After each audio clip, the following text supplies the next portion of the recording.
Hello, and welcome back to this History channel. Today, you'll learn Spain's history across the chaotic civil war up to the modern times. The Spanish Civil War, 1936 to 1939, was a devastating conflict rooted in deep-seated political and social divisions within Spain. The country was polarized between a left-leaning Republican government, which had implemented liberal reforms and was supported by urban workers, peasants, the middle class, and a conservative nationalist faction, backed by the military, the Catholic Church, wealthy landowners, and monarchists. The economic hardship of the 1930s intensified these divisions and contributed to the social unrest that ultimately led to the war. The conflict was sparked by a military coup led by a group of generals, with Francisco Franco, who became the supreme leader or caudillo of the nationalist forces. The war's internal struggles were amplified by the direct intervention of other countries, turning it into a proxy war for the greater ideological conflicts gripping Europe. The nationalist forces received crucial military support from fascist regimes, with Nazi Germany and fascist Italy providing troops, modern aircraft, and other essential equipment. This foreign aid was a decisive factor in the nationalist victory, as it gave them a significant advantage in firepower and air power, which in turn intensified the conflict and led to an immense escalation of destruction and loss of life, greatly increasing the suffering experienced by the Spanish people. In contrast, the Republican government was aided by the Soviet Union, which sent advisors, tanks, and planes, though this support was often costly and limited in its scope. Mexico also supported the Republicans by providing some financial and material aid. Meanwhile, thousands of volunteers from around the world, including many Americans and Europeans, formed the International Brigades to fight on the Republican side against fascism. Key battles took place at Madrid, the Ebro, and Teruel. A horrifying example of the war's brutality was the devastating aerial bombing of the Basque town of Guernica in April 1937. This attack, carried out by Franco's German and Italian allies, leveled much of the town and killed hundreds of civilians, serving as a grim test of terror bombing tactics that would soon be seen on a larger scale in World War II. The war concluded with a nationalist victory in 1939. The war concluded in 1939 with a nationalist victory. Franco's regime implemented a strict policy of autarky, or economic self-sufficiency, which lasted until 1959. Driven by a blend of nationalist ideology and international isolation, Spain severely curtailed foreign trade and attempted to produce all necessary goods internally. This led to chronic food shortages, widespread rationing, and severe economic stagnation. The 1940s were known as the years of hunger due to widespread malnutrition and death. This period of isolation was somewhat broken by the 1953 Pact of Madrid with the U.S., which provided some economic aid in exchange for military bases. However, the economic openness did not occur until the Stabilization Plan of 1959. In it, Spain formally abandoned its strict autarky, paving the way for economic liberalization and integration into the global economy. The Stabilization Plan of 1959 set the stage for a crucial change in Spain's economy, ultimately ending the period of autarky and opening the country to the international market. While initially causing a period of austerity, this plan laid the groundwork for Spain's subsequent rapid economic growth from 1959 to the mid-70s, famously known as the Spanish Miracle. This was fueled by increased tourism, significant remittances from Spanish workers abroad, and a surge in foreign investment.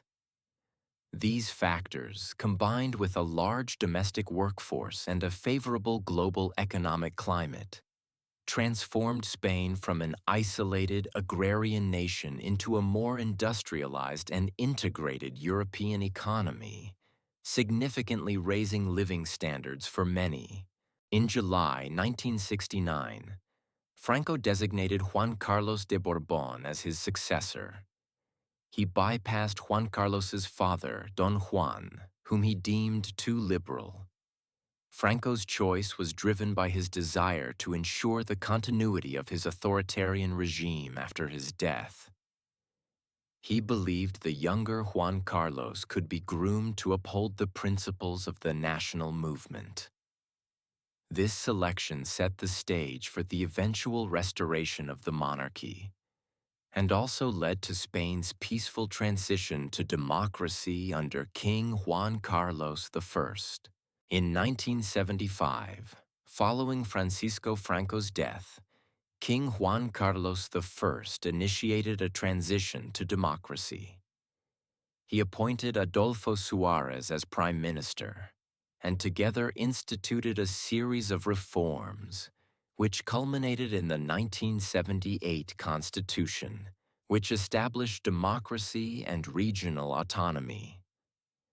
It defined Spain as a parliamentary constitutional monarchy.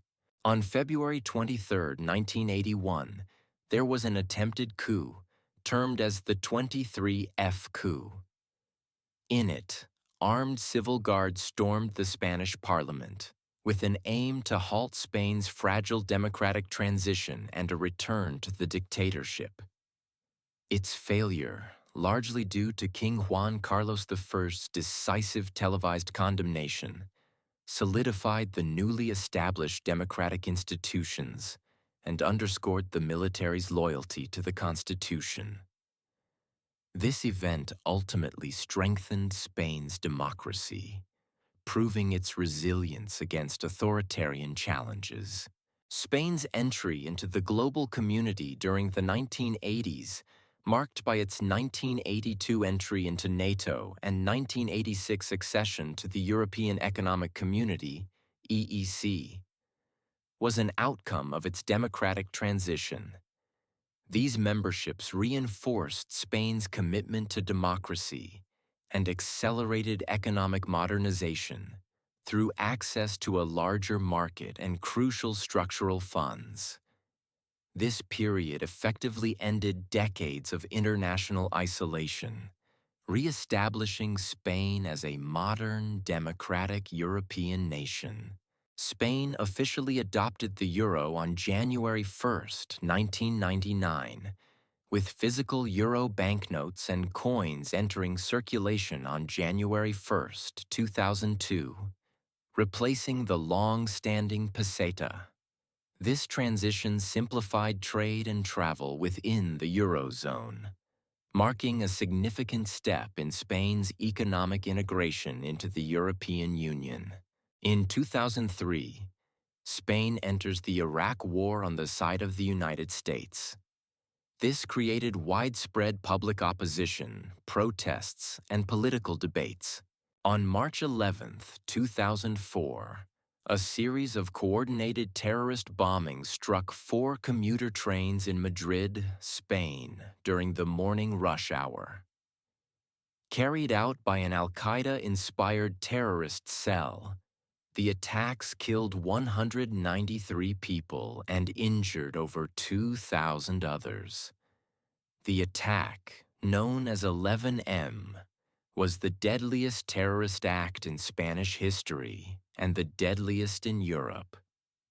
The motive behind the attacks was believed to be a response to Spain's participation in the Iraq War. Spain has had a long history. From its humble beginnings as the tiny kingdom of Asturias, fighting for its freedom against the Muslim invaders, to a world empire, to a century of warfare between monarchists and republicans, to a civil war, to a dictatorship, and finally to the Spain we know today. Stay tuned, 'cause the history of France is coming up next.